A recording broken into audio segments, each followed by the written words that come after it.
किसी की भी जिंदगी वैसी नहीं है जैसी वो चाहता है और अंत में हाथ आएगी केवल एक चीज, अधूरापन। इसे समझदार व्यक्ति इस अधूरेपन को एक समय के बाद जीने लगता है। अब जिंदगी एक ही है और दिक्कत है कि उसी में प्रयोग करने हैं, उसी को जीना है। अस्तित्ववाद कहता है कि अपने जीवन के फैसले खुद करो। आप जो भी फैसला करेंगे उसके हिसाब से आपकी जिंदगी प्रभावित होकर रहेगी और अच्छा खासा असर पड़ जाएगा। और जब आप प्रयोग करेंगे यानी कि निर्णय करेंगे तो हर निर्णय में गलत होने का खतरा तो है ही। निर्णय गलत सिर्फ इसलिए नहीं होता कि हमारा निर्णय करने का जो स्टेमिना है या क्षमता है वो कम है। कई बार सूचनाएं कम होती हैं, कई बार परिस्थितियां ऐसी होती हैं कि वो फैसला करना पड़ जाता है। और हमारे जीवन के बहुत सारे निर्णय ऐसे होते हैं जो गलत होते हैं। थोड़ा बहुत गलत तो हर निर्णय है, कुछ ज्यादा गलत हो जाते हैं। गलत भी है और उनका जिंदगी पर बहुत गहरा प्रभाव भी है। एक निर्णय गलत हो गया, उसका प्रभाव इतना हमारे ऊपर आएगा। अब सवाल है कि उस प्रभाव में जीते जाएं, फिर मन करता है कि भाई एक निर्णय गलत हुआ, एक और प्रयोग करके देखते हैं।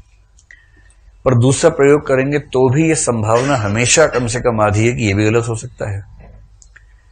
कितनी गलतियां करके जीवन बेहतर होगा इसका भरोसा नहीं, और जीवन है छोटा सा। तो इस कहानी की केंद्रीय समस्या क्या है? जिंदगी एक ही है, उसी में प्रयोग करने हैं और उसी को जीना है।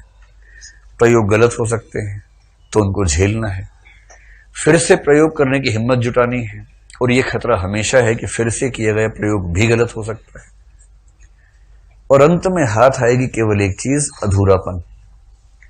कि जिंदगी वैसी नहीं है जैसी होनी चाहिए थी, जैसी मैं चाहता था कि जीऊं, और वैसी दुनिया में किसी की भी नहीं है।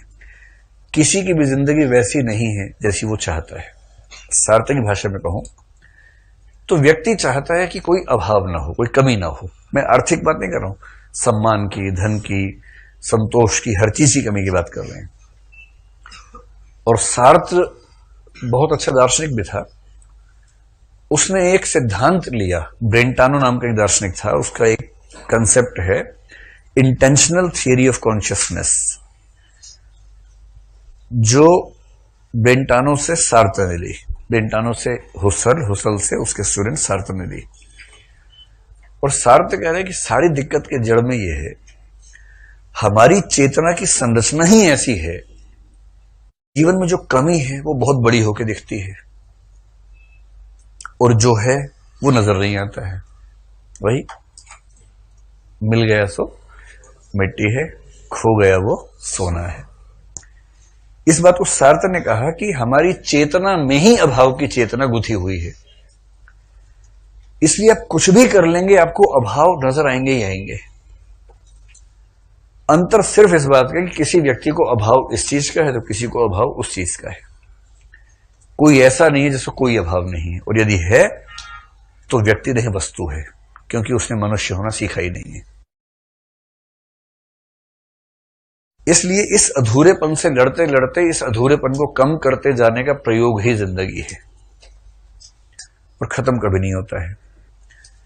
इसे समझदार व्यक्ति इस अधूरेपन को एक समय के बाद जीने लगता है कि अधूरा हूं लेकिन खुश हूं, क्योंकि पूरा कोई हो नहीं सकता है तो मैं कैसे हो जाऊंगा।